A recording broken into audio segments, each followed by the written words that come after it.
un SICA, ¿no? Un síndrome de insuficiencia coronaria aguda. En la parte de emergencia hacer eso. La pregunta es, ¿cuál es la diferencia fisiopatológica entre estos? A ver, ¿quién tiene una opinión, una idea? ¿Es lo mismo? ¿Son diferentes? ¿Por qué clínica vendrían, por ejemplo, a la emergencia, ¿no? Porque un paciente que va a un médico.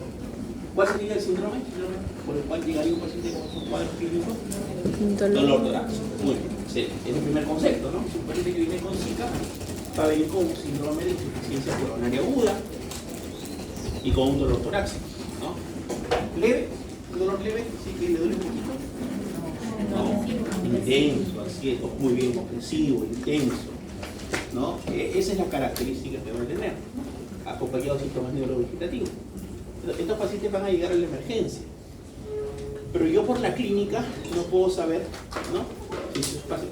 Si es un IMA-ST elevado, si es un IMA-ST elevado, o si es una angina inestable. Yo no puedo saberlo, porque los tres van a llegar por dolor y dolor intenso. Entonces, ahí yo me tengo que ayudar de algunos exámenes de laboratorio. A ver, ¿qué exámenes le pediría a un paciente que viene con marcadores? Muy bien, ya marcadores. Pero ¿qué más importante es los marcadores? Así es. Lo más importante, chicos, para determinar... Hola, un favorcito, me están haciendo conexión. Lo más importante, ¿no? En un paciente que lo llega a ustedes a la emergencia con un dolor torácico intenso, como ustedes dicen, opresivo, intenso, 11/10, síntomas neurovegetativos, es primero ver que no esté en paro, porque la mayoría de estos pacientes se mueren antes de llegar a la emergencia, ¿no? O están en el camino, la familia dice, yo estaba conversando y llega a la emergencia en paro, o llegan fallecidos. ¿Y de qué muere un paciente con infarto antes de llegar al hospital? ¿Del dolor? ¿Tan fuerte el dolor que lo mata? ¿De qué se mata? Paro. Claro, es un paro. En el certificado de función, cuando ustedes lo llenen, dice paro cardiorrespiratorio no es un diagnóstico. Eso no es un diagnóstico. ¿De qué se muere? Tampoco. Claro, la necrosis produce una... A ver, lo que pasa es que esta necrosis finalmente afecta el sistema de conducción. Produce alteraciones, ¿no? En las alteraciones en los potenciales de acción, ¿no? Ya sea la despolarización o la repolarización. Entonces, finalmente el paciente, ¿qué hace? Hace una fibrilación ventricular y se muere. En los pacientes que formalmente hacen o que se mueren antes de llegar al hospital, digamos en un 99% son porque hicieron una fibrilación ventricular. Por eso, ¿cuál es el mejor tratamiento prehospitalario para un infarto? ¿Qué se recomienda? A ver, imagínense, ustedes están observando, están en el Jorge Plaza, vamos a ponerlo, o en el Estadio Nacional, o en el Parque de las Leyendas, ¿no? En cualquiera de estos lugares, y ven a un paciente que se desploma, pierde conocimiento, no respira, no responde. Finalmente ustedes ya llegan y dicen, sí, está en un paro cardiorrespiratorio. ¿Qué tendríamos que hacer o tratar de hacer en ese momento? Claro, iniciamos la respiración cardiopulmonar. Pero aparte, ¿qué tendríamos que tratar de pedir? ¿Qué hay ahí? Un DEA, así es. Porque ¿qué hace el desfibrilador? Lo que hace el desfibrilador, ¿no? Convierte los ritmos desfibrilables a un ritmo sinusal, ¿no? ¿Cuáles son los ritmos desfibrilables? La fibrilación ventricular, la taquicardia ventricular, con pulso sin pulso. Sin pulso, muy bien.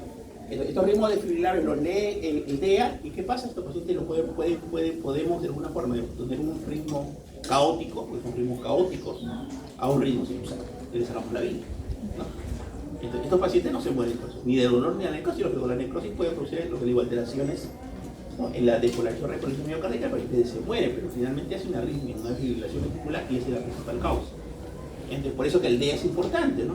Porque finalmente el DEA es un ritmo, la fibrilación ventricular es un ritmo desfibrilable, ¿no? Sino que te dijeran, si la causa más frecuente sería una sistolia o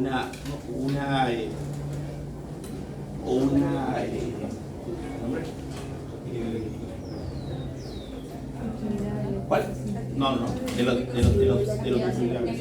Actividad eléctrica sin pulso. La actividad eléctrica sin pulso. Estos ritmos no son desfibrilables, ¿no? Hay el manejo mayoritariamente con RCP, adrenalina, intubación, que es otro tipo de manejo hospitalario. Entonces, en ese caso, no te dicen que lo primero que hay que tratar de hacer es colocar la adrenalina, porque si no el algoritmo hospitalario sería diferente, ¿no? Entonces lo que ustedes tienen que ver es eso, ¿ya? Muy bien, la explicación era esa, ¿no? Entonces, el paciente te llega a la emergencia y no, primero determinas que no está en paro, el ABCD, ¿no? Vía aérea, ¿no? La parte de circulación, ¿no? Respiración, circulación, ¿no? La parte ¿no? de quitarle toda la ropa, ponerlo, ¿no? Para ver si hay alguna lesión externa, y finalmente vemos que no está en paro y determinamos, y lo que inmediatamente tenemos que hacer es tomarle un electrocardiograma, ¿ya? Es lo primero, porque el electrocardiograma nos va a poder a nosotros determinar si nosotros tenemos un paciente que tiene, ¿no? Y acá veríamos lo que decíamos todo para escribirlo acá. No, lo que es los síndromes.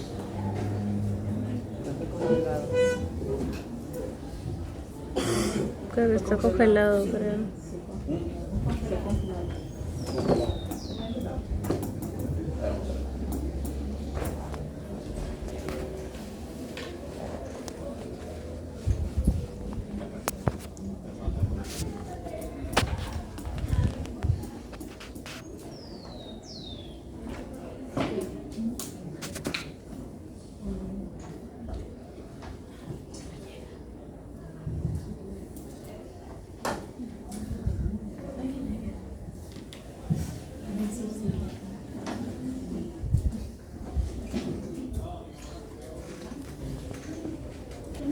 Yo le tomo a mi paciente inmediatamente un electrocardiograma, ¿no? Y el electrocardiograma vamos a poder observar tres cosas. Uno, que sea un electrocardiograma normal, uno que haya elevación del ST y el otro que haya una elevación no del ST. Tengo tres opciones. Es decir, un paciente puede tener un infarto y tener un ST normal, sí, es verdad.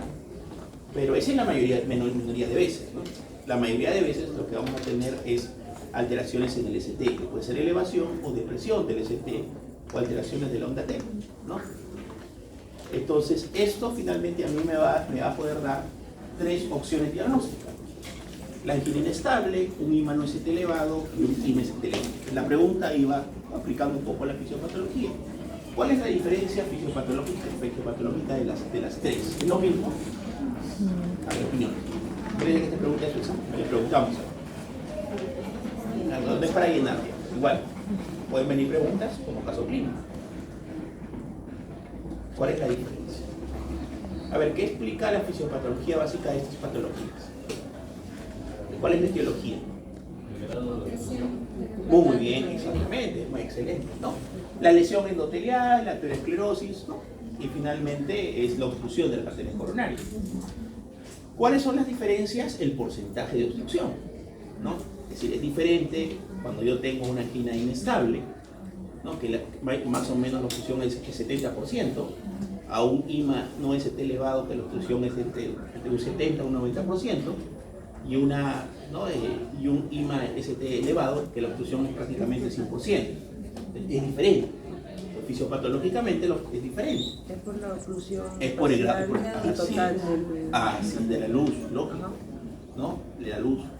Una angina estable, que es lo otro, que es así como hay el síndrome coronal, ¿no? Zika, también hay el tema crónico, que es por la angina estable, ¿no? Que la angina estable es diferente.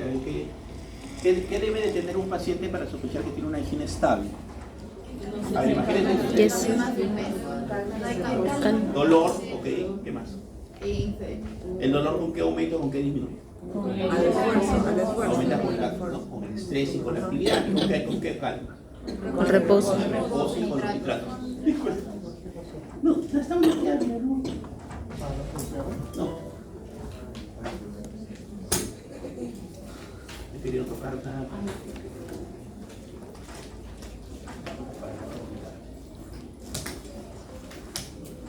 Vamos a tocar.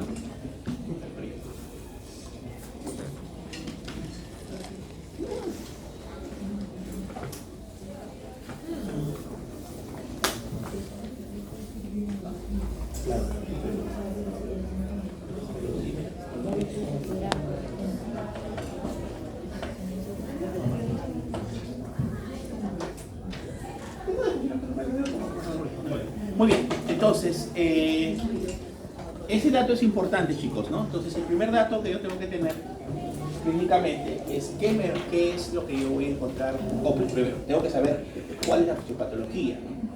Entonces, por tal motivo, a ver, si le preguntáramos en un examen, en un caso clínico, le diríamos, ¿cuál es el infarto más grave de los tres? O cuál es, de los SICAs, ¿cuál es el más grave? ST elevado. Es elevado. Elevado. ¿Por qué? A ver. Porque tiene la Total, está la fluido. obstrucción total Así y es, ya no hay la obstrucción es flujo mayor. sanguíneo. Muy bien, y lo otro no solamente por eso, porque finalmente cuando es obstrucciones o son síndromes coronarios agudos por un IMA ST elevado, las arterias que se obstruyen se llaman arterias epicárdicas, donde, así como dice su nombre, ¿no? Epicárdicas, por donde discurren esas arterias. A ver, ¿qué es el epicardio? De afuera, ya, muy bien, ya, pero exactamente ¿dónde? ¿Qué es el epicardio? ¿Es una capa externa o una capa interna? Externa. Externa. Acuérdense, el pericardio tiene dos partes, tiene un pericardio parietal y un pericardio visceral. Y el interno es el epicardio, ¿no? Entonces, por esa parte externa discurren las arterias. Entonces, ¿cómo serán estas arterias? ¿Serán pequeñas o serán grandes? Grandes, ¿no? Porque finalmente son arterias que van a penetrar recién al corazón. Entonces, estas arterias, chévere, gracias. ¿Qué pasa? Entonces, estas arterias, chicos, ¿no? Estas arterias, tenemos acá la parte pericárdica, ¿no? La parte miocárdica y la parte endocárdica. Entonces, ¿por dónde van a discurrir las arterias epicárdicas? Por acá, para que se entiendan, ¿no? Entonces, son arterias grandes, arterias que van a ir a nutrir, por lo tanto, si se obstruyen, lo que van a producir mayoritariamente son infartos de todo el miocardio, porque son infartos grandes, ¿no? Y estos, ¿cómo se llaman? Infartos transmurales, así es, transmurales. Entonces, ustedes lo confundimos, ¿no? Generalmente, decíamos por acá, los SICAs pueden ser angina inestable, ¿no?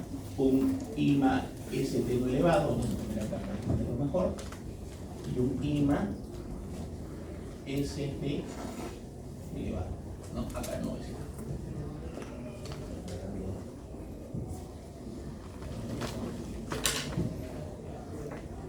Ahí, ya tenemos entonces los tres que componen el SICA. Entonces, el IMA ST elevado, mayoritariamente, ya decíamos, lo que va a haber es una obstrucción de esto, decíamos, del 100% casi, ¿no? De esta arteria coronaria, y mayoritariamente son arterias epicárdicas, ¿no? Que discurren por el epicardio, y cuando se obstruyen van a producir generalmente necrosis de toda la cama miocárdica, por lo tanto se llaman infartos transmurales, ¿ya? En cambio, lo mismo, acá vamos a ver lo mismo. En cambio, cuando hay infarto en miocardio y no, los IMAs no ST elevados, decíamos que la obstrucción no es completa. Entonces acá la obstrucción, vamos a poner con otro colorcito para entenderlo mejor, 100%, ¿no? Acá es entre el 99 y el 70%, vamos a ponerlo 99, 100 pueden decir algunas literaturas, varía, ¿no? Pero ya, la idea es que se entienda que hay una obstrucción menor. Pero acá el tema no es en las arterias epicárdicas, sino es en las arterias penetrantes, las arterias que van a penetrar acá el músculo miocárdico. Por lo tanto, ¿serán más graves o serán menos graves? Menos graves. Serán menos graves, así es. Pero ¿qué pasa? Pueden ser que haya varias obstrucciones a la vez, ¿no? Que eso es diferente. Ok, estos infartos, ¿cómo los conocemos? Estos son los transmurales, ¿estos cómo se conocen? Subendocárdico, así es, ¿no? Porque esta es la parte del endocardio. Entonces el endocardio es este, lo que está por arriba es la parte subendocárdica, pero no afectan todo, sino solamente la parte subendocárdica. Aquí lo vamos a dibujar. Ahí.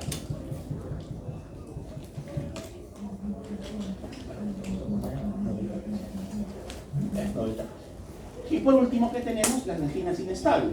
Las anginas inestables es lo mismo. ¿Cuál es la diferencia entre la angina inestable? Es que la obstrucción no es mayor.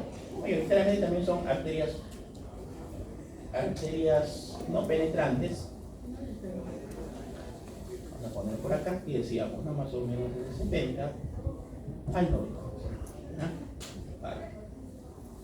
Está igualito, vamos a poner. Muy bien. Ok, entonces ya tengo de alguna forma cómo es que tengo que entender la fisiopatología, es diferente. Por lo tanto, ya sabemos por qué uno es más grave, ¿sí o no? Uno, porque afecta arterias más grandes, epicárdicas, y dos, porque obstruye al 100% de esa arteria, y más grave. Entonces, ¿en cuál de estos tres creen que sería más importante hacer un tratamiento de apertura rápida de esta arteria coronaria obstruida? ¿En cuál de los tres? ¿En cuál? Muy bien. ¿Qué hacemos ahí? ¿Qué opciones terapéuticas tenemos? ¿Cuál? Muy bien. En general, chicos, es más rápido la respuesta. Lo que tienen que decir ustedes, lo que hay que hacer es reperfusión inmediata. Ese es el término exacto. Hay que reperfundir, es decir, hay que aperturar esa arteria. Y lo que ustedes han dicho no está bien. ¿Qué opciones tengo acá? Puedo hacer angioplastía coronaria con colocación de stent y dilatación con balón, o puedo hacer fibrinolisis. Estos son los tratamientos de elección del IMA ST elevado. Ah, no, nos faltaba por acá. Vamos a poner por acá. Entonces, ¿cuál es la manifestación acá? Es una elevación de ¿qué? De S. De A. S. Acá es una depresión del ST o una alteración del ST, del ULAT, perdón.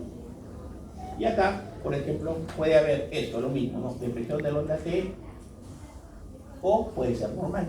En cualquiera puede ser normal, pero más que todo en la angina inestable o en el IMA no esté elevado tiene mayor proporción de ser normal.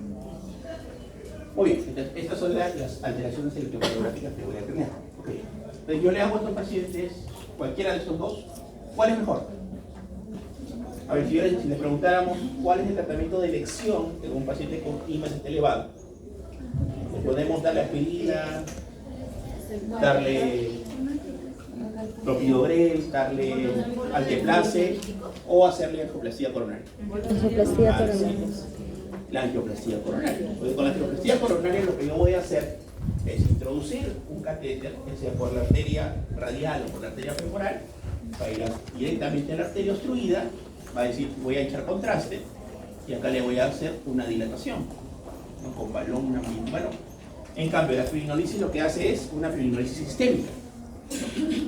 Acá yo estoy actuando directamente sobre donde está la obstrucción, ¿sí o no? Y en cambio del otro, yo hago una fibrinolisis sistémica.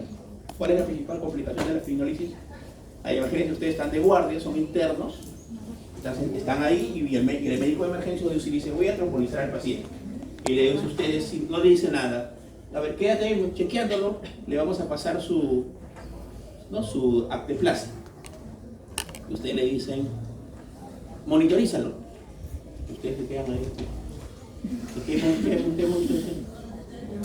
¿Por qué estarían pendientes? Ya, ¿de dónde? ¿Cualquier sangrado? Está bien, hay que estar pendiente de algún sangrado, si no, eso no hay duda. Pero mayoritariamente ¿de dónde?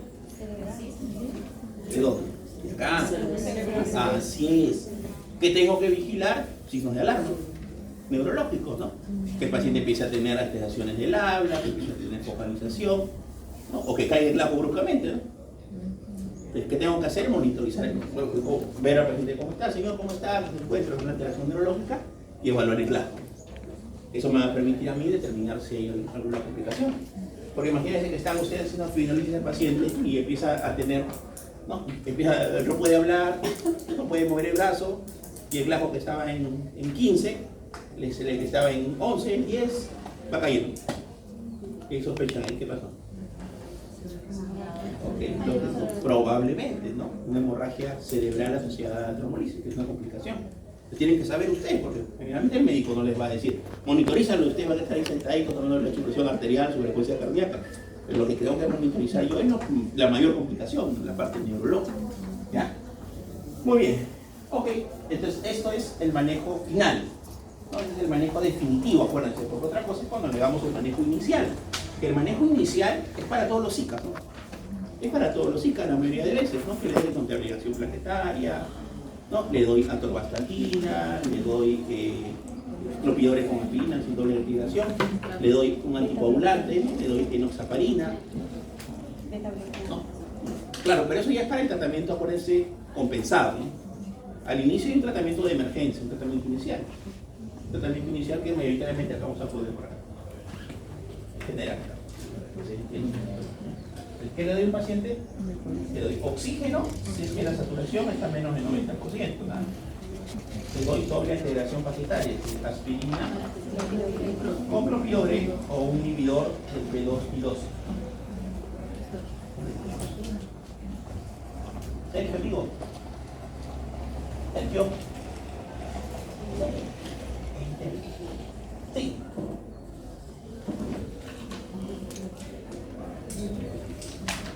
Claro, sí. Que ahorita estamos acá. Sí. Bueno, pero acuérdate que le dijiste la aula de arriba, la gente de dos. Sí, pero es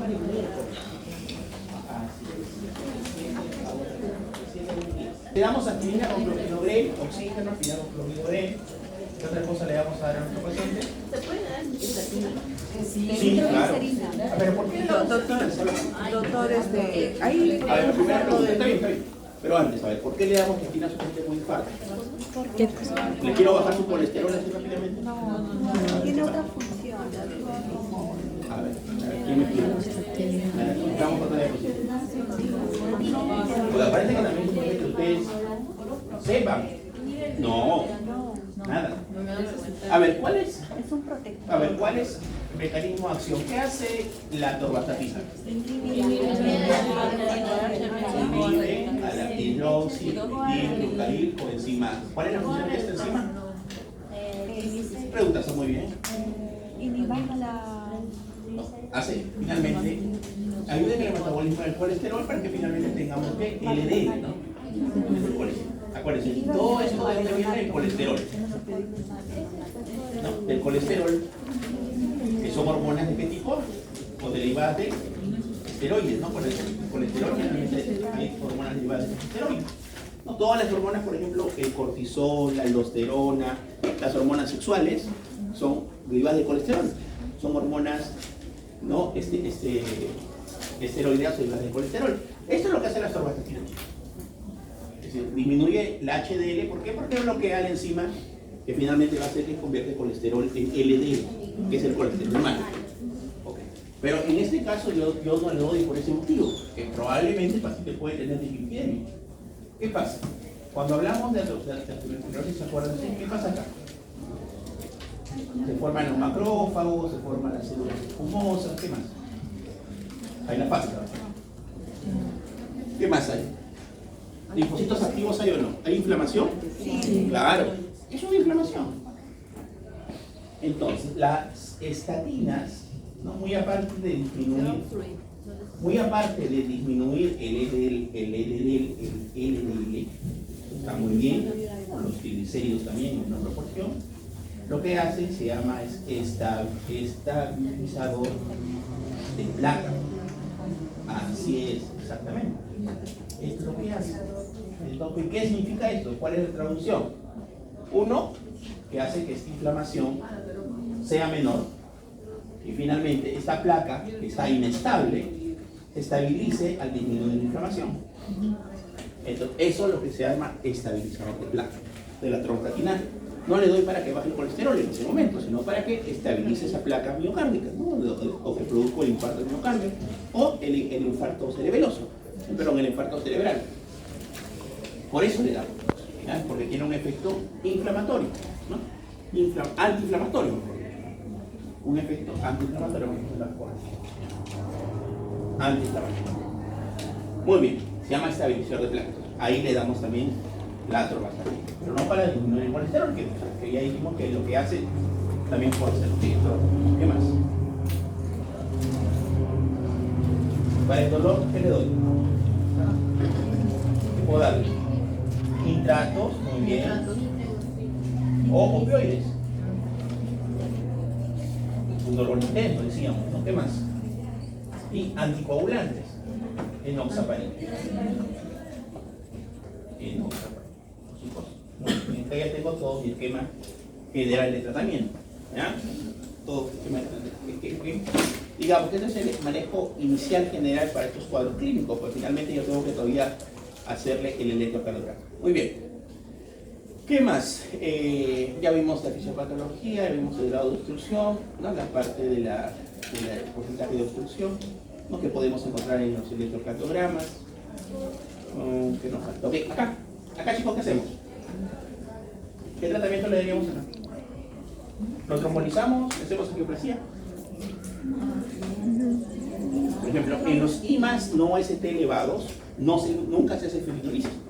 No se fibrinoliza.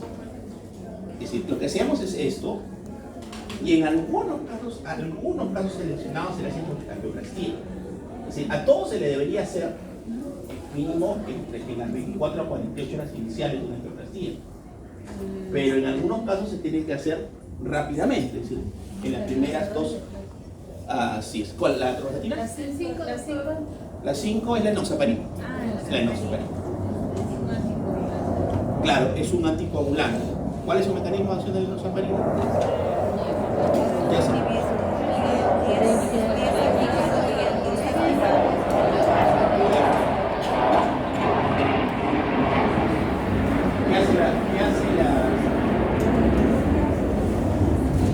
¿Qué hace la atorvastatina? Perdón, ¿qué hace la enoxaparina? Mecanismo de acción. ¿Qué estimula? No, estimula a la antitromina 3. ¿La antitromina 3 qué es? Es un anticoagulante natural, así como la proteína C y la proteína S. Son anticoagulantes naturales. Entonces lo que hace es estimula esto para que potencia o estimula para que finalmente esto bloquee a dos factores. Al factor 2A activado y al factor 10 activado.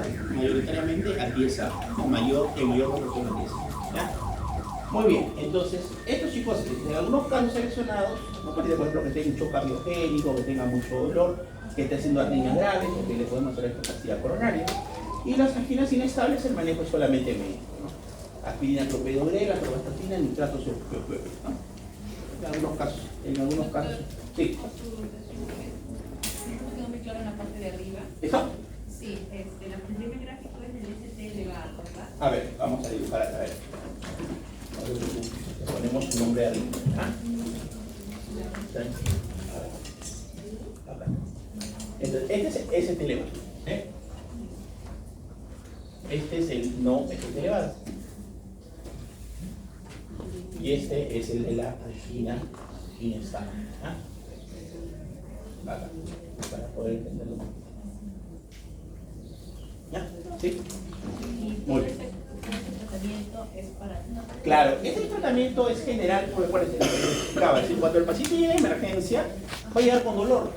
Yo no sé exactamente qué es, pero yo le tomo un electro y es un ST elevado, le doy este combo. Si es un no ST elevado, le doy el combo. Y si es una angina inestable, le doy el combo. Es decir, eso es como un manejo inicial, digamos, lo que no debe de faltar un paciente. Ok, ya cuando yo veo el electro y es un ST elevado, ya le di su combo, pero que aparte yo que tengo que hacer, tengo que hacerle angioplastia o fibrinolisis. Eso es lo que tengo que hacer. Es decir, tengo que aperturar y no tengo columna obstruida. Si hago esto y me sale un ST no elevado, un ST deprimido o una onda o alteraciones en onda T, yo que puedo pensar que es una angina inestable o es un ST no elevado o es una angina inestable. Ahí sí que necesito tomar lo que me dijeron al inicio ustedes. ¿Cómo lo diferencio? Con las troponinas. Ahí sí me sirven los marcadores. Doctor, y acá no le pido marcadores, hay que pedirle. Tú le pides las troponinas, pero las troponinas no te van a definir el manejo. ¿Se entiende, no? Claro, exactamente. Se sirve para ver pronóstico, porque es necrosis sensible, ¿no?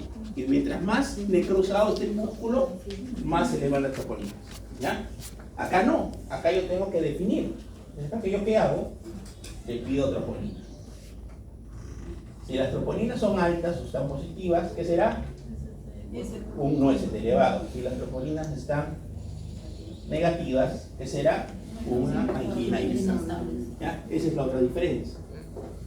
Es decir, en un ST elevado pido troponinas, pero no me define el diagnóstico. Porque si yo veo un ST elevado, inmediatamente tengo que pensar en qué? En hacer aperturar esa arteria coronaria, ¿no? Es lo que primero. 4 o 6 horas. ¿Cuál, perdón? Esa prueba se repite cada 4 o 6 horas. Claro, si es que se dieran negativas. ¿No? Acuérdense que ahora las tromboninas tienen una ventaja, que hay tromboninas ultrasensibles. ¿Qué significa esto? Que con poca cantidad de trombonina te van a ser positivas. Entonces, esto es a la hora, ya que se produjo el infarto, se eleva. Porque las tromboninas antiguas, o de generaciones antiguas, generalmente se elevaban a las 4 horas, ¿no? Entonces, un paciente podía llegar con dolor torácico de 1 hora de evolución y las tromboninas que podían ser normales, ¿sí? ¿Estamos de acuerdo? ¿No? ¿Qué tenías que hacer tú? Le pedías un SEC enzimático. ¿Cuál es el SEC enzimático? Le pedías 3. Llegaba unas 2 o 3 horas después, le pedías otro SEC enzimático. Y había elevación, ¿qué significa? ¿Qué era?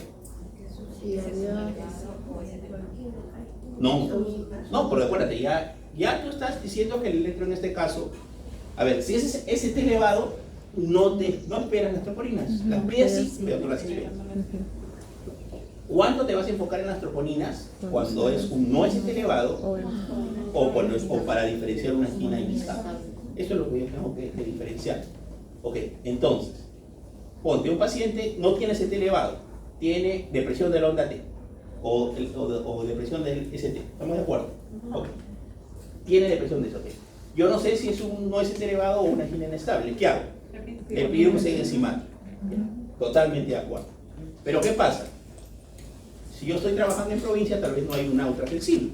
Entonces, ¿qué hago? Me sale normal. Ok, ya, pues es una angina inestable, ¿estamos de acuerdo? Sería lo lógico, ¿sí? Entonces, ¿qué digo? Que no, le vuelvo a pedir otro en 3 horas.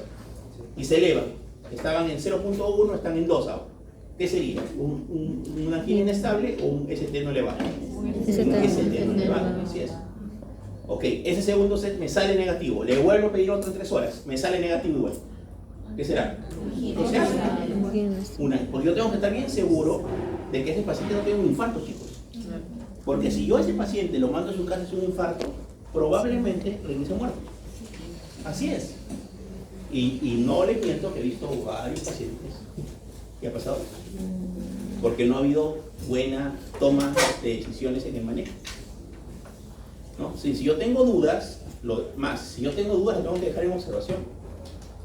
Es decir, porque estos pacientes se mueren. Y es fácil. Peor en el MINSA o de salud, pues mucho peor, ¿no? Estoy hablando de un hospital o de otra profesional, que es un hospital donde la población no es tan grande como el MINSA o de salud. Y pasa. Por eso hay que ser bastante cuidadoso con esto. ¿No? Por eso repetir los SEC enzimáticos. Hasta ya decir, ok, un tercer SEC enzimático probablemente no sea un IMA ST no elevado. Probablemente sea un ST elevado, una angina inestable, ¿no? Si es que el dolor no le carga. ¿Ya? Porque puede ser también que en el momento sea y el otro, y dentro de ese flujo de diagnóstico hay que pensar que no sea un infarto. ¿No? A ver, imagínense ustedes qué otros dolores torácicos podrían matar a un paciente. El infarto es el que más frecuente y el que más mata. ¿Estamos de acuerdo? No es un infarto. ¿Qué pensamos? Muy bien, ¿no? Más que la coartación, una disección aórtica. ¿No? Y el dolor ahí es diferente. El dolor es más que todo atrás, en la espalda. ¿No? El dolor, como dice su nombre, ¿no? Disección, desgarra. Una disección desgarra la aorta. Tiene como un dolor desgarrante. ¿No? Ese es otro diagnóstico que tengo que pensar. ¿Qué le pido ahí? A ver, ¿qué examen le pediría? Una angiotomografía de tórax. Tórax abdominal. ¿Por qué? Para ver si hay disección o no de la aorta. ¿No? Eso te mata también. Se rompe la disección. Acuérdense qué pasa en la disección. A ver, esta es la aorta, para que se entienda. ¿Ya? ¿Qué pasa? Se diseca y esto se va llenando de sangre. Mira, esto es sangre. Se diseca, se va llenando de sangre. Una disección mayor, ¿qué pasa? Ya no se llena pues de 500 mililitros. Se llena todo de sangre, o sea, se puede romper y el paciente muere. ¿De qué muere un paciente con disección aórtica? ¿De dolor? No, de un choque hipovolémico. De un choque hipovolémico. ¿No? Entonces, esa es la explicación que se tiene en este caso. Y otra causa de la cual puede morir su paciente. Un tromboembolismo pulmonar. Le produce dolor. A ver, ¿cuál es la clínica? También le hemos preguntado a tromboembolismo pulmonar. Muy bien. A ver, ¿cuál es el signo más característico de un tromboembolismo pulmonar? La disnea. ¿Pero qué tipo? ¿Es una disnea progresiva? ¿Es una disnea de júbilo? Súbita, sí, disnea súbita. Ese es el dato más importante. ¿Ya? Muy bien. En la disección de la aorta es el dolor torácico, así como en el infarto. ¿Ya? ¿Qué otra causa puede matar? El taponamiento pericárdico, ¿no? El taponamiento también te mata. ¿Qué tipo de taponamiento, qué tipo de shock produce? Shock obstructivo. A ver, mencionen. A ver, es un examen, a ver. Causas de shock obstructivo. Uno es taponamiento pericárdico. Neumotórax, cualquiera. Neumotórax, tensión, grave, así es. ¿Qué más? Ya tenemos dos. A ver, un par más. Ya. ¿No? Taponamiento pericárdico, no derrame pericárdico. Taponamiento pericárdico, que es diferente. ¿No? Es grave, ¿verdad? En el taponamiento pericárdico, ¿cuál es la triada? También hemos preguntado varias veces. La triada de B. ¿Cuáles son los tres? Hipotenso, Muy bien. Excelente. Ya. Ok, ¿qué más? A ver, ahorita lo saben, pero les ponen el caso clínico y no llegan a leerlo. Pero tienen que buscar los datos, pues. Si llega un paciente con dolor torácico y les dice que tiene hipotensión, no, que tiene dolor torácico, que es el dato importante, estamos de acuerdo. A ver, por ejemplo, a ver, ¿cuáles son los datos que les ponen o que les ayudan a pensar en un cuadro de taponamiento pericárdico? Hay que buscar lo más frecuente. ¿Qué es lo más frecuente? A ver, ¿cuál es la causa más frecuente de pericarditis? La causa más frecuente de pericarditis. Las virales, causas virales, los ecovirus, los cosaquevirus, ¿no? Es decir, generalmente el paciente que tuvo un cuadro respiratorio alto, ¿no? Una rinofaringitis y finalmente después que empieza a ser a los días un dolor torácico, ¿no? Paciente joven, sin factores de riesgo, no digo que no pueda hacerlo un adulto mayor, un adulto mayor puede hacerlo, poniendo el caso mayoritariamente común. Un paciente joven y llega a la emergencia, ¿no? Y llega con un dolor torácico. Lo que les decía, ¿no? Le toman un electro, por ahí no hay ninguna alteración, le toman enzimas cardíacas, no hay nada y lo mandan a su casa. Y el paciente regresa al segundo día por lo mismo, por un dolor torácico. Ahí alguien se le ocurre, ¿qué será? ¿Qué será? Le vamos a tomar una placa. Le toman una placa y le parece el corazón medio agrandado. Le toman ahora sí otro nuevo electro, cae en el electro y hay cambio. Y hay cambio. Entonces, ahí hay que hacer la diferenciación entre, por ejemplo, la histocardiográfica entre un IMA y una pericarditis. ¿Cómo diferencia un IMA de una pericarditis en un electrocardiográfico?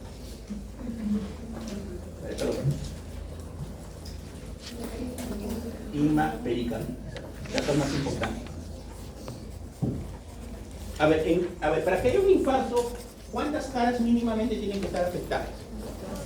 Dos, ¿no? Ahora voy a poner un ejemplo. Por ejemplo, tengo un infarto de cara inferior. ¿Estamos de acuerdo? Tengo 2, 3 AB. ¿Estamos de acuerdo o no? Sí. Así es. Yo tengo que tener mínimo 2 alteradas para decir que el paciente probablemente tenga un IMA. En cambio, la pericarditis, ¿cómo es? Es una elevación. Estamos hablando de elevación del ST. ¿No? Una elevación del ST, ¿de qué forma? Difusa. ¿Estamos de acuerdo? Es decir, no está enfocado a cara, sino a una forma difusa. Es decir, está afectado por toda la derivación del corazón. Esa es una diferencia. ¿Ya? Otra diferencia, ¿en cuál es cóncavo y en cuál es convexo? A ver, ¿cómo es cóncavo? ¿Cómo es cóncavo? Cóncavo es como sonriente, ¿estamos de acuerdo? ¿Y convexo cómo es? Sí. Entonces, ¿cómo es en la pericarditis? El ST es alegre. ¿Y cómo es en el infarto? Triste, así es. ¿Por qué? Porque acá está. ¿Cuál es más grave? ¿La pericarditis o el infarto? El infarto. Así es. En el infarto va a estar triste. Y en la pericarditis va a estar o feliz, porque es menos grave, ¿no? No va a estar feliz. Eso es de alguna forma también lo que yo tengo que ver en el electrocardiograma. ¿Ya? Entonces, el taponamiento pericárdico también es algo grave, te mata, ¿no? El taponamiento, ¿qué es? Agua, ¿no? Agua en el pericardio, así como decíamos que no, perdón, estábamos hablando de que el pericardio tiene las dos ¿no? Tiene las dos, o la división de la parte del pericardio, que es el pericardio, ¿no? Parietal, el visceral y el parietal, o el parietal y el externo, se llena de agua. A ver, ¿con cuánto tiene que llenarse para que haya transbordamiento, más o menos? ¿Cuánto de volumen? A ver, esto le vamos a preguntar. Más de 50. ¿Más de? 50 o No. 30. Un poco, uno normal. 50. No mucho, de 300 mililitros. 300 mililitros, es decir, ya con 300 mililitros ya puede haber alguna forma de transbordamiento pericardio. Y no es mucha cantidad, lógico, pero parece poco, pero imagínate ese pericardio con esa cantidad de sangre que va a hacer que este corazón va a hacer que no se pueda llenar, pues, ¿no? Así es, va a estar comprimido, no se llena y por lo tanto que va a producir un shock obstructivo, ¿no? Así es, ¿ya? Entonces tenemos un shock obstructivo. ¿Qué más decíamos? Ahora, estamos hablando de los dolores. ¿Saben? El otro dolor es con su compañera. El neumotórax de tensión también duele. ¿Y cuál es lo grave? El neumotórax de tensión, que te mata. El neumotórax de tensión te mata también. ¿Qué tipo de shock produce?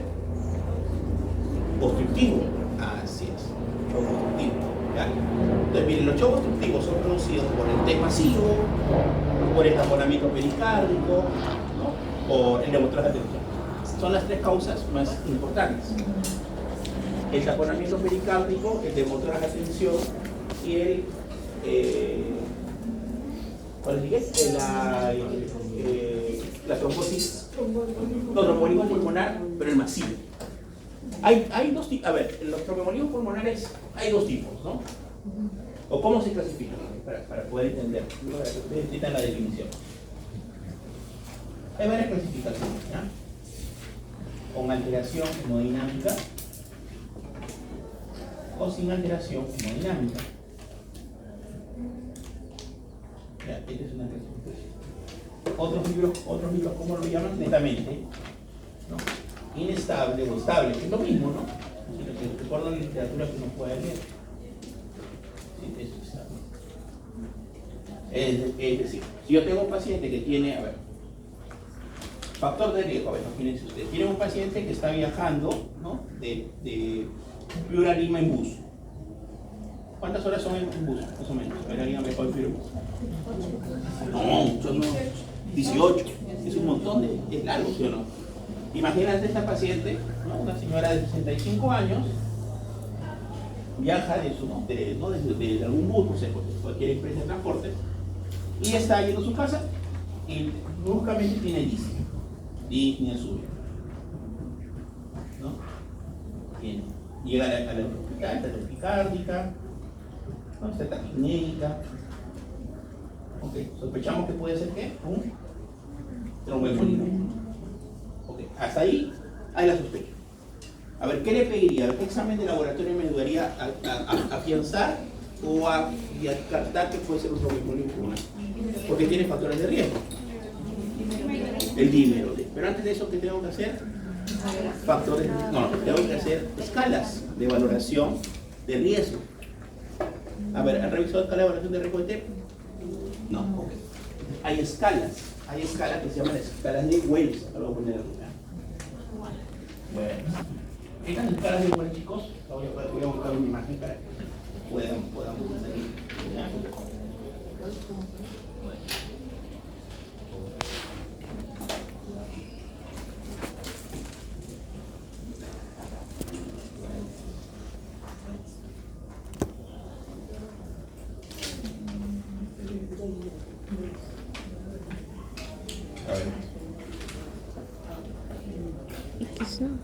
La luz de la medicina.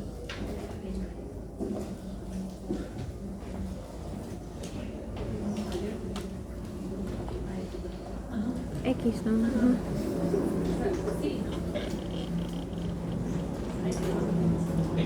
Entonces, los criterios de Wells, lo que van a evaluar, ¿no? Eso es lo que yo tengo que ver.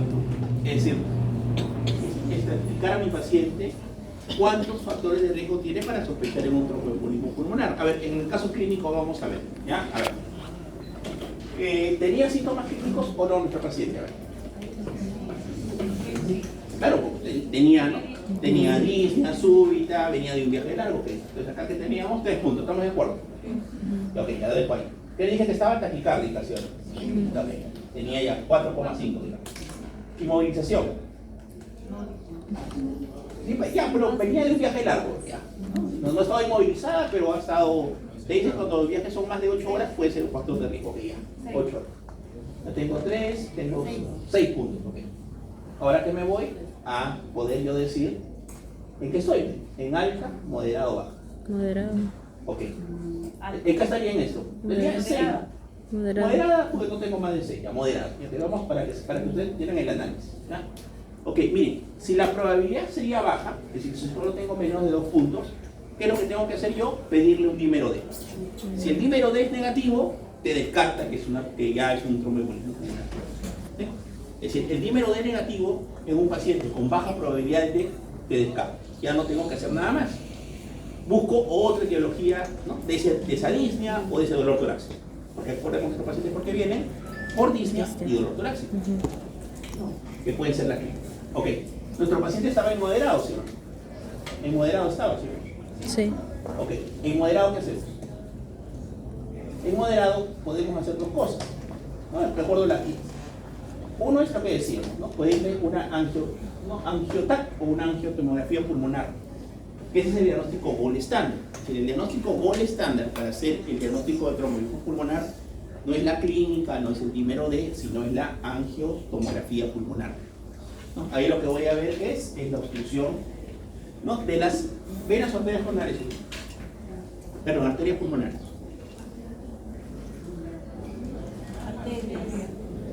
Las arterias, ¿no? Pero la enfermedad, ¿cómo la llamamos? Tromboembolismo pulmonar. Pero realmente las que se obstruyen son las arterias pulmonares, ¿no? Pero acuérdense que las arterias pulmonares en nosotros, ¿cómo son? ¿Qué función cumplen? De llevar sangre oxigenada o llevar sangre desoxigenada. Sangre desoxigenada. Muy bien. Entonces, esto, chicos, es la escala. La siguiente forma de hacer esta evaluación es buscando este análisis que se llama análisis de PER. Se aplican los criterios de PER, si cumplen los 8 no se requiere más estudios, sino la medición del dímero D. Es decir, si el paciente tiene, por ejemplo, el paciente tiene menos de 50 años, no está taquicárdico, no está desaturando, no tiene hemoptisis, no tiene estrógenos, no ha tenido trombosis venosa profunda, no tiene edema en la pierna lateral, no ha tenido cirugía, no tiene ninguno de estos, ¿qué significa? Que probablemente tenga un PER, ¿no? Tiene un PER negativo. ¿Qué significa un PER negativo? Que probablemente tampoco tenga factor de riesgo. ¿Ya? Que tenga factor de riesgo para el tromboembolismo.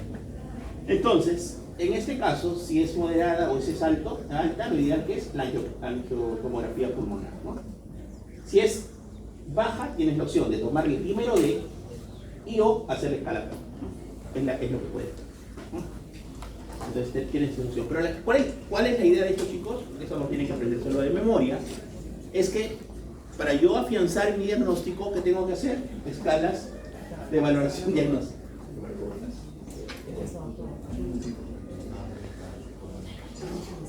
Creo que también se me pasó como un poco de recuerdo.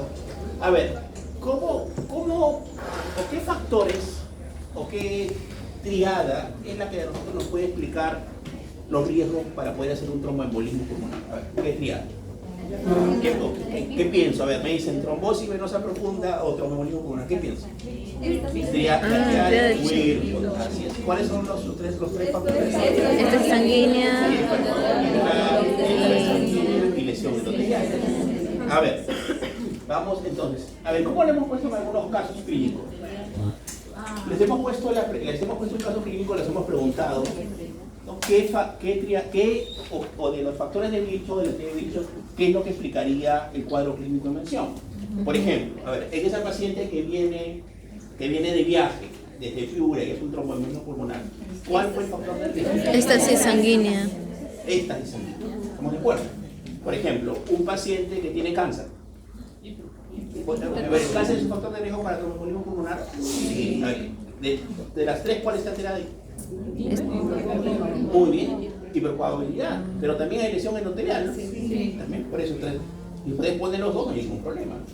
¿No? Por ejemplo, un paciente te lo han operado de una fractura de cadera y está inmovilizado, ¿cuál es el factor de riesgo? Esta 6. ¿Cuál es? La inmovilidad, ¿estamos de acuerdo, no? O la inmovilidad o éxtasis Sanguínea. Pero que también hay, a ver, si alguien lo opera, ¿qué pasa? No, total, no. Ah, lesión endotelial. Lesión endotelial, porque imagínense, el acto quirúrgico lesiona y produce un proceso inflamatorio, ¿estamos de acuerdo? Entonces, lo que ustedes tienen que ver, siempre cuando hay un tromboembolismo pulmonar, ver qué factor es el que está asociado, ¿no? Tal vez le estoy dando un medicamento procoagulante. Por ejemplo, si la paciente está tomando estrógenos, ¿cuál sería el efecto de los tres? ¿La lesión endotelial? No. ¿La éxtasis? No, la hipercoagulabilidad, porque lo que hacen los estrógenos son protrombóticos. ¿Me entiendes? Si yo le doy tamoxifeno a una paciente que tiene un problema de mama, el tamoxifeno también es protrombótico. Entonces, yo tengo que entender, ¿no? qué factor de riesgo es el que está alterado, ¿no? Para que yo pueda explicar desde el punto de vista fisiopatológico cuál es el etiológico. ¿Sí? Así les hemos preguntado varias veces. Entonces, ustedes tienen que analizar, si les preguntan eso, ¿no? Le dicen de la tríada de Virchow o cuál es el factor asociado, es lo que tienen que saber. Tienen que tener bien clara la tríada de Virchow. Ya, chicos, muy bien. Creo que por acá nos habíamos quedado. Ok, entonces, esta es la sospecha. Entonces, por lo tanto, para yo hacer el diagnóstico de TEP, ¿qué necesito? A ver, uno, necesito lógico, factores de riesgo. ¿Estamos de acuerdo? ¿No? Factores de riesgo. ¿No? Tengo que utilizar mi escala de Weiss. La escala PER también me puede ayudar, el dímero D y finalmente la angiotomografía pulmonar. ¿Ya? Es decir, eso es como decía el examen gol estándar. ¿Ya? Entonces siempre va a haber algún factor de riesgo para un tromboembolismo pulmonar. Por ejemplo, si una mujer de 25 años, a ver, la gestación es un estado procoagulante o anticoagulante. La gestación, porque yo lo he llevado en ginecología, procoagulante, muy bien. Y a una mujer de 25 años que no está gestando y hace un tromboembolismo pulmonar. Más fácil, a ver, un hombre de 25 años que hace un tromboembolismo pulmonar. Raro, frecuente, infrecuente. Raro, ¿sí o no? No es lo más frecuente. ¿Qué pensaría yo? ¿Qué pensaría? A ver, ya, vamos un poquito metiendo un poco de hematología. Muy bien, trombofilias, ¿no? Es decir, hay personas que pueden tener alteraciones de los factores de la coagulación. Es decir, que se eleven los factores procoagulantes o se inhiban los factores anticoagulantes. Por ejemplo, si a mí me falta la antitropina 3, ¿cómo va a estar mi sangre? Procoagulante, ¿no? Si a mí me falta la proteína C, si a mí me falta la proteína S, ¿cómo va a estar mi sangre? Procoagulante. Entonces, esos factores, si me faltan, puedo formar trombos, ¿no? Así es. Pero ¿cuál es el más frecuente? También nos preguntamos en esa empresa. ¿La deficiencia de qué? Del factor 5 de Leiden. Esa es la trombofilia más frecuente. Es la trombofilia más frecuente. ¿Ya? Necesita la deficiencia de proteína C, deficiencia de proteína S, trombina 3. ¿No? Y los otros son el aumento de los factores procoagulantes, ¿no? Por ejemplo, tenemos la homocisteína. Cuando se eleva la homocisteína, también podemos tener, ¿no?, factores procoagulantes. ¿En qué patología hematológica se eleva la homocisteína? Cuando hay deficiencia de vitamina B12 y ácido fólico. En los dos se eleva la deficiencia, ¿no? Ah, sí, muy bien, estamos bien. Ok, entonces, chicos, este es otro dato. Okay, entonces, ¿qué tratamiento le daríamos a un paciente que tiene... regresamos a acá lo sabemos. Entonces, el TEP yo puedo tener con alteración hemodinámica. ¿Qué significa alteración hemodinámica? Te lo voy a encontrar en un shock de este tipo, obstructivo. Ah, sí, ¿sabes? Les voy a explicar un poquito para que se entienda por qué puede producir un shock obstructivo. Este es mi corazón, para que se entienda. ¿Ya? Acá mis aurículas. Ya, imagínense. Si yo tengo un tromboembolismo pulmonar, ¿qué va a fallar? ¿Mi corazón, mi corazón derecho o mi corazón izquierdo? ¿Qué es lo que va a fallar? Derecho. Muy bien, exactamente. Si yo tengo, por ejemplo, la obstrucción acá, ¿no?, de las arterias, de la parte pulmonar, ¿no? Acuérdense, acá está mi arteria pulmonar, tengo dos, yo estudié esto, acá, está un trombo en la arteria, y explicamos el porqué. Dos, acá, ¿no?, que sea en toda la unión. Finalmente, ¿qué va a producir esto? Que haya una hipertensión pulmonar. Aumenta la presión rápidamente en esas arterias, hay una hipertensión. Finalmente, ¿qué va a pasar? Este ventrículo derecho, como tiene que vencer la presión, ¿qué va a empezar? Se va a empezar a distender. ¿Estamos de acuerdo? ¿Sí o no? Así es, porque dijimos que esta alteración, ¿dónde era? Así es, ¿no? Así es. Ahí empieza a distender. Ok, se distiende tanto que comprime el ventrículo izquierdo, lo comprime. Si lo comprime el ventrículo izquierdo, ¿qué va a pasar por acá? ¿Va a poder salir la sangre? No. Shock obstructivo. Así es la explicación fisiopatológica. Entonces, ¿qué pasa acá? ¿El paciente cómo cree que va a estar acá? ¿Estable o inestable? Este es lo grave, pues, ¿no? Porque puede ser que el paciente tenga un TEC y le haga un ecocardiograma y está normal, ¿no? Pero esto sí me llama la atención. Yo, ¿qué tengo que hacer? Un paciente que está con esto, tengo que hacerle rápidamente un electrocardiograma para ver qué tengo que ver en el electrocardiograma que haya compresión del ventrículo derecho. Perdón, compresión del ventrículo izquierdo. ¿Por qué? Por el crecimiento brusco, ¿no? Acuérdense, ¿cuál está acostumbrado a manejar volumen? Perdón, presiones altas. Este o este. El izquierdo. Este maneja volumen, pero este no maneja presión. Se aumenta la presión pulmonar, este ventrículo derecho no está acostumbrado, se va a distender. Se distiende bruscamente y comprime el ventrículo izquierdo. ¿De qué va a pasar en este paciente? Que va a tener una alteración hemodinámica, ¿no? Porque va a tener un shock, ¿sí o no? Un shock obstructivo. ¿Qué va a tener? ¿Un shock obstructivo que tenemos? Hipotensión, taquicardia, signos de hipoperfusión. Manejo, a ver, ¿cuál sería el manejo acá? ¿Qué hago? Lo trombolizo. El manejo final de un TEC con inestabilidad hemodinámica, ¿no? o inestable es la trombolisis. Lo tengo que trombolizar. Porque ¿qué tengo que hacer? Lo mismo. Es decir, romper este coágulo, ¿para qué? Para que disminuya toda la explicación que se ha dado que finalmente lleva al cuadro grave, ¿no? Ok, no tiene de alguna forma alteración hemodinámica, le hago el electrocardiograma, no se ven estos signos que le estoy mencionando, entonces ¿qué le doy? Anticoagulante. Anticoagulante. ¿No? Enoxaparina, de ahí podemos utilizar warfarina o podemos utilizar los nuevos anticoagulantes. A ver, ¿cuáles son los anticoagulantes? A ver, rivaroxaban. A ver, ¿qué hace el rivaroxaban? ¿Cuál es su mecanismo de acción? Claro, todo lo que termina en pieza tiene un efecto sobre, ¿no? O todo lo que dentro de su nombre tiene abajo.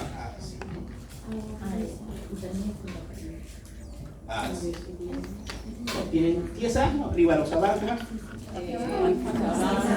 Epixaban. No, el fondoparinus no. El fondoparinus es un inhibidor directo del factor 10A. El fondoparinus es diferente. ¿Qué más? ¿Cuál? Y arriba los saban, claro. Los saban. Apixaban, muy bien, todos tienen el abajo. ¿Y aquí más? ¿Qué otros anticoagulantes no conocemos? A ver, ¿cuál? El dabigatran. ¿Estamos de acuerdo? ¿Qué hace el dabigatran? Es un inhibidor directo de la trombina. ¿Cuál factor? El factor 2A, sí, inhibidor directo de la trombina. Hay que recordar eso porque ustedes van a ver pacientes que utilizan estos medicamentos. Lo más frecuente en el Perú que utilizamos como anticoagulante es la warfarina. ¿Por qué? Porque es barato y el MINSA lo regala, ¿no? Se lo den así. Pero muchos pacientes que ustedes van a ver ya que pueden comprar o que están asegurados, por ejemplo, o tienen algún seguro particular, no utilizan la warfarina, utilizan los nuevos anticoagulantes. Ahí tenemos los derivados del 10A o los inhibidores de la trombina. Entonces cualquiera de los dos. El dabigatran o el rivaroxaban son los que más utilizan acá en el Perú. ¿Cómo, perdón? El dabigatran. Ah, sí. ¿Está bien? Está bien. Si hay como producto comercial en el Perú, hay el dabigatran. Sí se utiliza. Pero por eso digo, la mayoría de lo que van a ver es los pacientes que están anticoagulados toman warfarina.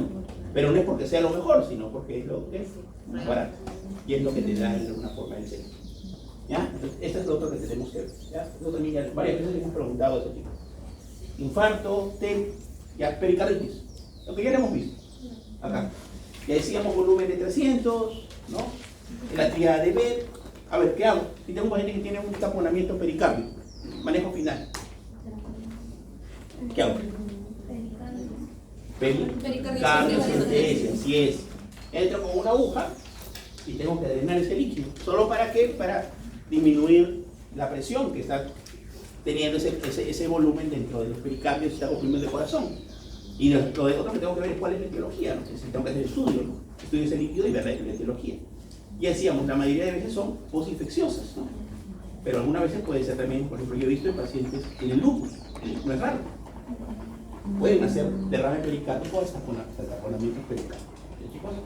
Muy bien. ¿Preguntas ahora, chicos? ¿Quedó claro? ¿Sí? ¿Sí? ¿Preguntas sobre esto? Ok.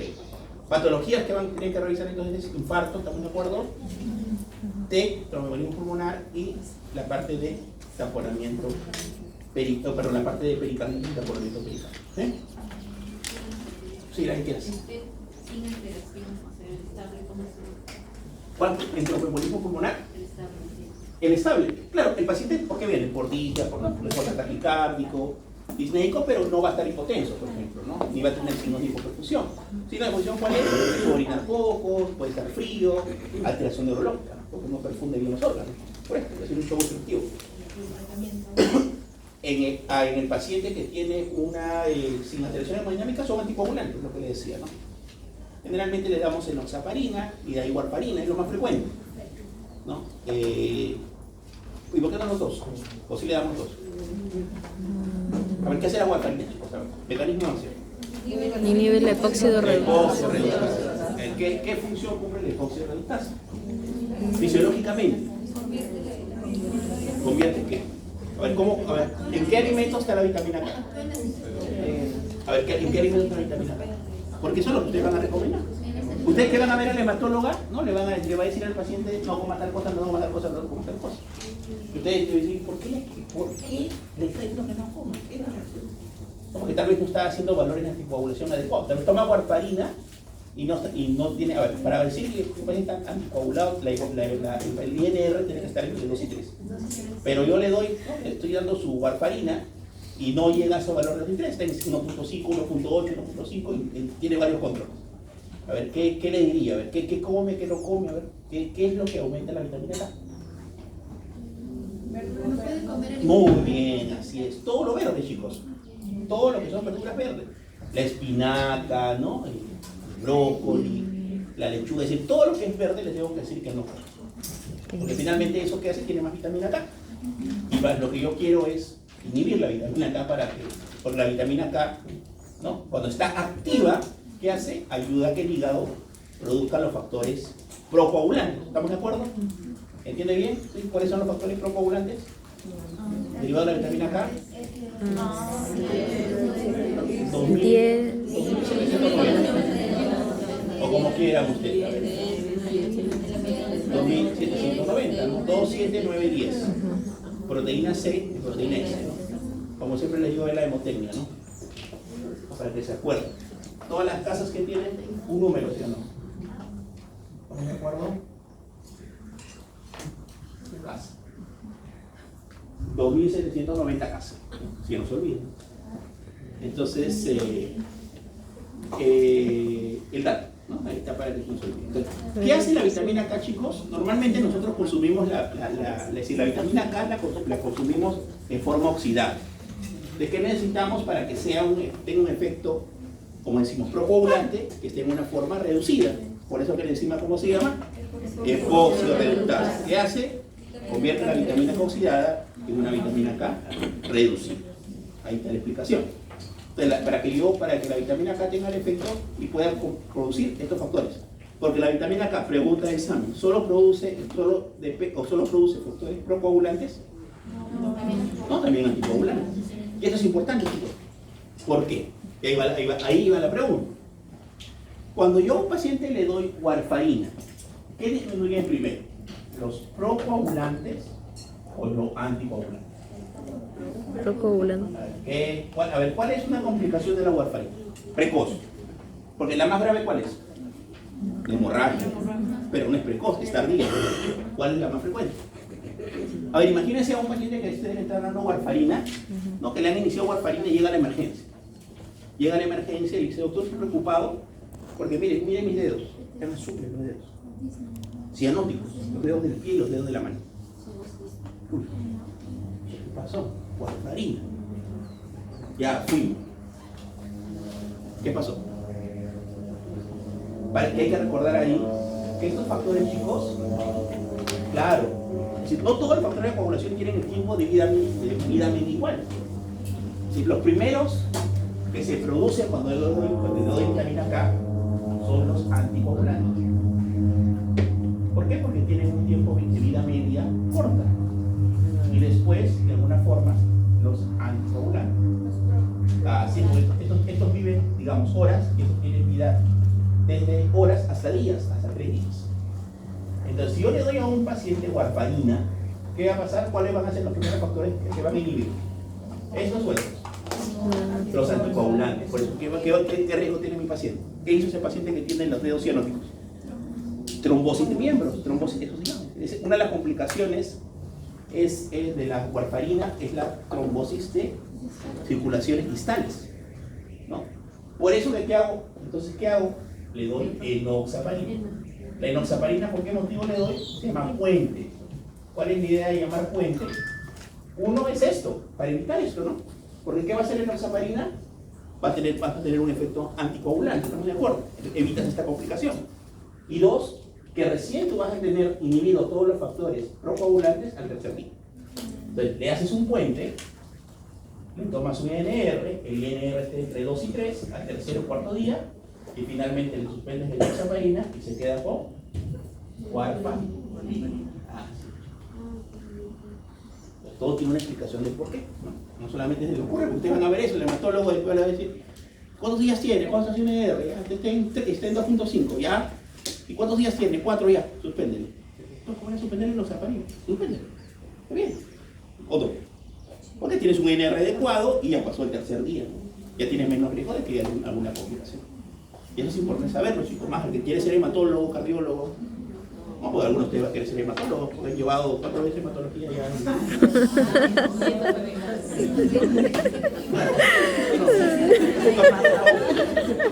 ¿No? Porque decía, esta promoción van a ser hematólogos. Cuando veo un infarto, a mí ya mis cortos años que me quedan, ya me van a agregar, me van a dejar vivir. Okay. Entonces, esta parte, chicos, creo que esta parte no, en algún momento me parece que lo explico, pero sí es importante saber, ¿no? Es importante saberlo porque ustedes van a ver muchos pacientes en sus internados que utilizan warfarina. Entonces, warfarina, a ver, así como la aspirina, que siempre le decimos que tienen que saber todo, la warfarina también, porque es un medicamento que utilizamos con mucha frecuencia, y ya les expliqué el por qué. Porque te lo da, así como la gliveclamida y la metformina también que le decimos en endocrino, porque el MINSA les da, ¿no? El MINSA da de alguna forma estos medicamentos. Pues chicos, muy bien. Ok, acabamos por la parte de cardio. Descansamos unos 15 minutitos, chicos, para que ustedes estén cansados.